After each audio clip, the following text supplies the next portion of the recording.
Nearly 1 in 8 British households has no one in work, according to a study that ranks the UK as the worst among the biggest EU countries. Part of the blame is being put on a welfare system that means the unemployed can be better off on benefits. But as Laura Emmett reports, even though the government wants to force people off welfare and into work, the jobs just aren't there.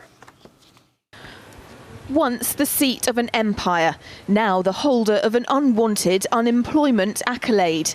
New figures reveal the UK has the highest number of households in any of the EU's largest economies in which no one works. It amounts to over 11% of homes.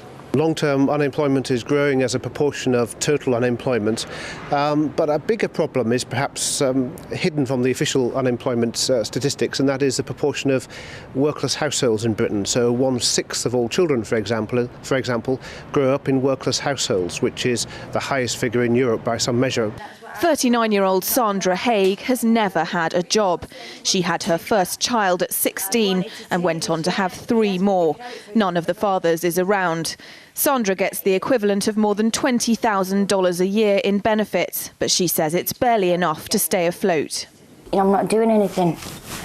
I'm just existing, doing everything the same, because I can't go anywhere, I can't do anything with the kids because I never got any money. Most paid things what I've had for us to make the house better and make their lives better.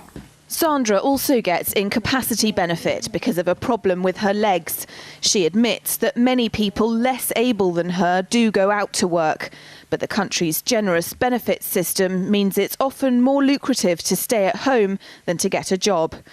Critics of that system also say the dependency culture is passed from one generation to the next. Sandra is a grandmother at 39, with the state paying for her granddaughter's nursery care while her daughter goes to college. She talks of the moment she found out her daughter was pregnant at 17. Devastated, because she just got a place in college and then she turned around and said she was pregnant. My children keep asking me what am I going to do when I'm older. Well, I'm already older, I think.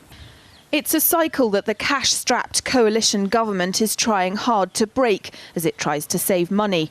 But that's a tricky balancing act between protecting the vulnerable and not allowing people to take advantage of the system. We change it with a mixture of carrot and stick. The conditionality is that if you don't accept a reasonable job offer, it's got to be the case that you can't go on claiming benefits and have every other taxpayer picking up the bill. The government's taking steps to address the problem of the long-term unemployed by restricting the amount of benefits that any one family can claim and making more rigorous tests and checks on people who want incapacity allowance. But many of the people those reforms are aimed at have never worked. And the big question is, in a crisis-hit economic climate, are there any jobs for them to go to? Laura Emmett, RT, London.